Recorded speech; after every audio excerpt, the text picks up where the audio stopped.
Hi everyone, welcome back to my channel. So today we are going to discuss about the glass ionomer cements.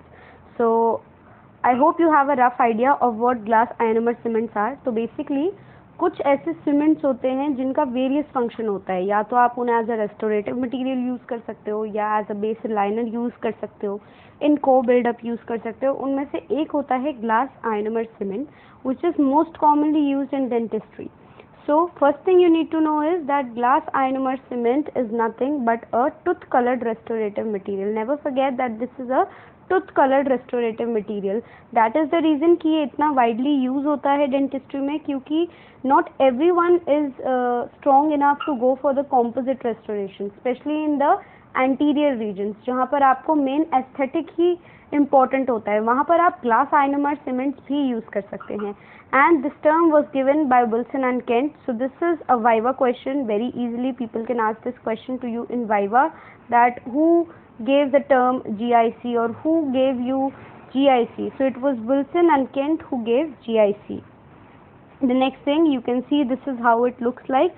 So there is a powder component, then you have a liquid component, also you have a spatula spoon kind of thing through which you can take out the powder, and this is what you say a mixing pad. So this is what is available in each kit of GIC. This is a mixing pad. You're supposed to mix the powder and liquid on this pad only, and you can also mix it on the glass slab if you don't have this pad, or if this pad finishes, there are various sheets in this pad. Okay, so this is how the kit looks like.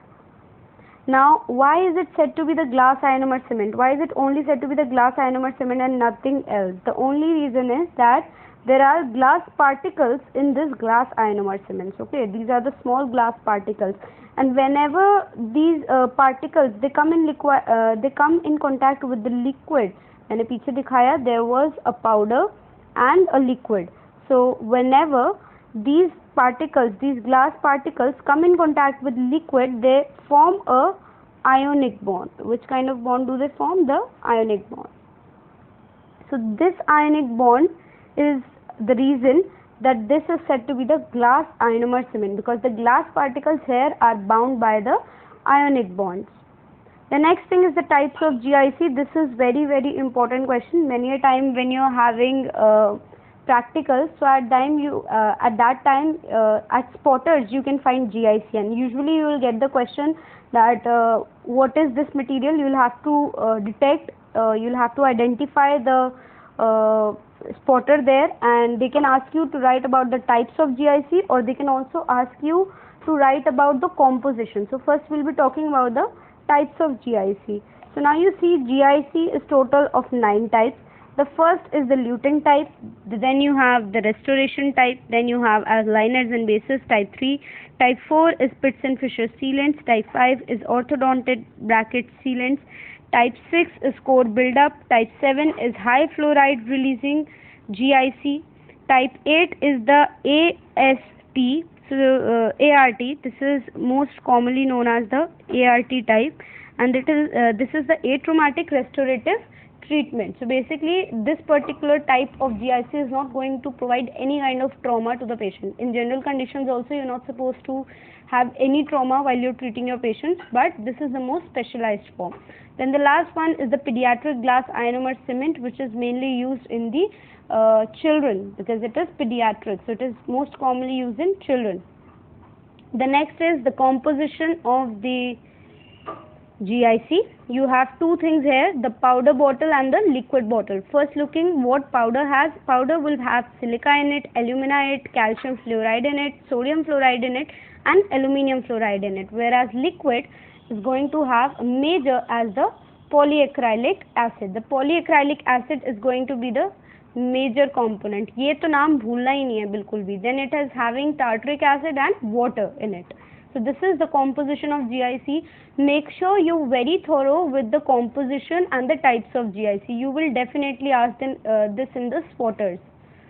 Then the next thing is uses of GIC. If you remember the types of GIC, you can very easily write the uses also, like the luting, pits and fissures, core buildup, atraumatic restorative treatment, orthodontic bracket sealants. Whenever patients are coming to you for braces, so they are basically GIC which you use as a luting agent there.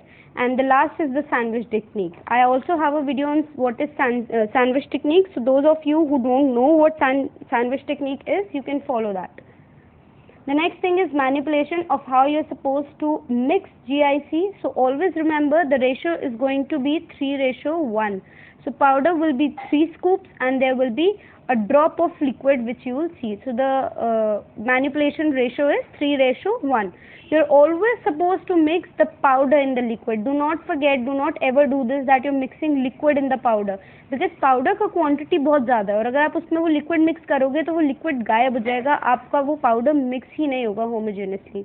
So what you're supposed to do is always break the powder into small increments and then mix it into the liquids.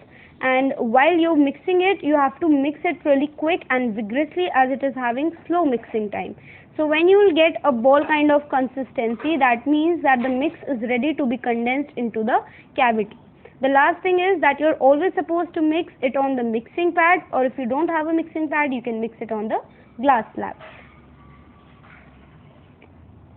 The next thing in this diagram you can see, so basically here you can see the powder is broken into increments, and this is the drop of the liquid, and then one increment is supposed to be mixed with the liquid. You're supposed to bring the powder towards the liquid and mix it properly till you get this kind of consistency. So basically in the 25 seconds you will get this kind of consistency. Also very important thing, that the folding technique is the technique which you're supposed to use when you're mixing the GIC. So you just kind of have to fold the mix while mixing. Now the very important question you will find here, that why only a plastic spatula, why not any other steel spatula or any other spatula? So the reason why we are only supposed to use a plastic spatula while mixing GIC is that the glass particles of the powder can react with the steel and metal spatula. So this is the reason you're never ever using a steel or metal spatula while mixing GIC.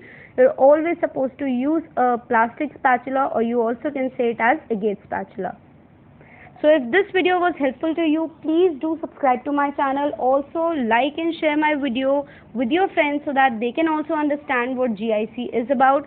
If any of the topic you think has been missed in the video, do tell me in the comment section, and also tell me if you like the video or not. Thank you so much for watching it, and also subscribe to my channel, press the bell icon.